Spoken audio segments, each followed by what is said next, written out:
আমি বাস্তবে কতটা প্রেমিক না আমি বলতে পারবো না। সেলফ কনসিয়াসনেস রয়েছে, hopefully self obsession.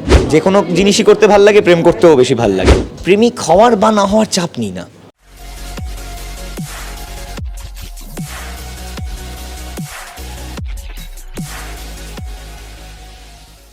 Welcome to we spot you. বরাবর উই স্পট ইউর পর্দায় আমাদের সাথে আড্ডা দিতে যে মানুষটা ভীষণ ভালোবাসে, অনিন্দদা।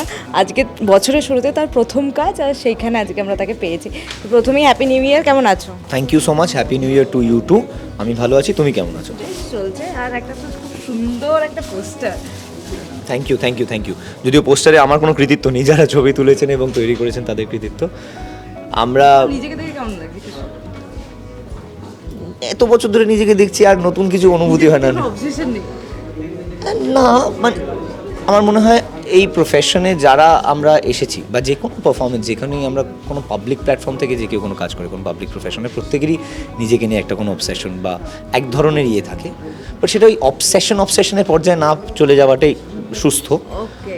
আমার মনে হয় সেই লেভেলে অবসেশন আমার নেই। তবে নিজেকে কেমন দেখতে লাগছে, কেমনভাবে মানুষের সঙ্গে ব্যবহার করছি, সেইগুলো সেলফ কনসিয়াসনেস রয়েছে, হোপফুলি সেলফ অবসেশন নেই। ওকে। তো প্রেমে পড়তে বারণ করা হচ্ছে লোকজনকে, কিন্তু গল্প দেখে, ট্রেলার দেখে আমাদের যা লাগছে লোকজন প্রেমে পড়ে যাবে গল্পটা। তোমার কি মনে হয়? Thank you so much. Hopefully গল্পটার প্রেমে পড়ুক। মানে তাদের ব্যক্তিগত জীবনের প্রেমে কী হচ্ছে না হচ্ছে সেটা তাদের ব্যাপার সম্পূর্ণরূপে। গল্পটা যদি প্রেমে পড়ে সেটা তাহলে আমাদের সকলের জন্য খুব ভালো হবে, আমাদের ক্যারিয়ারের জন্য খুব ভালো হবে। তাদের একটা সুন্দর গল্প তারা উপভোগ করতে পারবেন, সেটাও ভালো হবে। তো পজিটিভ গল্প যদি প্রেমে পড়ে থাকে কেউ, তাহলে খুব ভালো হবে। এই প্রেমের মরশুমে তোমরা প্রেমে পড়তে বারণ করছো মানুষজনকে, তো এরকম রেড ফ্ল্যাগ কি তোমার জীবনেও ঘটেছে? মানে রেড ফ্ল্যাগস তো সবার জীবনে ঘটে আমার মনে হয়, সেটা ঘটেছে। প্রেমের মরশুম অমরশুম আলাদা করে, প্রেমের মরশুম পুরোটাই শীতকালে। আমরা যেহেতু ট্রপিক্যাল একটা দেশে থাকি, তো স্বাভাবিকভাবে এই সময়ে ওয়েদারটা শীতকাল গোয়িং ইন্টু বসন্তকাল, সুন্দর একটু আবহাওয়া, আমেজটা ভালো। যে কোনো জিনিসই করতে ভাল লাগে, প্রেম করতেও বেশি ভাল লাগে। কিন্তু আসলে বোধহয় প্রেমে পড়া বারণ মানে ফ্রম দ্য মেকার সাইড ওরা রেড ফ্ল্যাগ দিতে চাইছে না। আসলে এটা ইন্ডিউস করার চেষ্টা করছে মানুষ, যাতে আরও কিউরিয়াস হয়ে এরকমভাবে গল্পটা দেখে যে প্রেমে পড়া বারণ কেন বলছে। I guess that might be a marketing strategy. আচ্ছা, তো তার সাথে বরাবরই আমরা তোমাকে দেখে এসেছি অন ক্যামেরায় প্রেমিক পুরুষ হিসেবে, তো বাস্তবে তুমি কতটা প্রেমিক? এইটা তো ক্যারিয়ারটা যদি আমরা প্রথম থেকে দেখি, তো সেই প্রেম নিয়ে আছে না, প্রেম ছাড়াও কাজ আছে। হস্টেল ডেজে আমার কোনো ইয়ে ছিল না, সে তো ছিল না।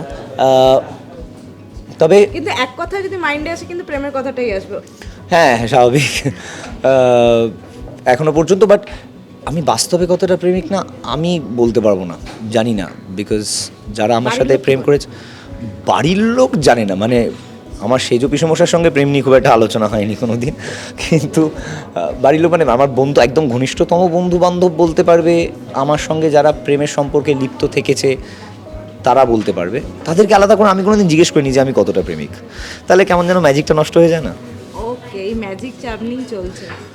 জানি না, আমি প্রেমিক হওয়ার বা না হওয়ার চাপ নিই না। If I am in love, I will just be in love, that's it. Okay, বেশ, এই ভালোবাসায় চলতে থাকুক, এগোতে থাকুক। দর্শকদের শেষে কি বলবো? দর্শকদের কাছে একটাই রিকোয়েস্ট, অবভিয়াস আমরা যখন প্রেমে পড়া বারণের টিজার লঞ্চে বা ফার্স্ট লুক লঞ্চে এসেছি 14th ফেব্রুয়ারি আড্ডা টাইমসে প্রেমে পড়া বারণ, অরিজিৎ টোটন চক্রবর্তীর পরিচালিত, সুদীপদার লেখা গল্প। আমি অভিনয় করেছি, দেবচন্দ্রিমা অভিনয় করেছে, আরও অনেকেই রয়েছে গুরুত্বপূর্ণ চরিত্রে। প্লিজ দেখবেন সিরিজটা, 6টা এপিসোডের সিরিজ, বেশি সময় নেবে না। ভালো লাগলে জানাবেন, খারাপ লাগলেও জানাবেন, খারাপভাবে জানাবেন না, ভালো করেই জানাবেন। তোমার সরস্বতী পুজো এবারে কি প্ল্যান? 14th ফেব কাজ সিরিজ সিরিজ দেখার, সরি পলিটিক্যালি, ওটা ছাড়া শুটিং।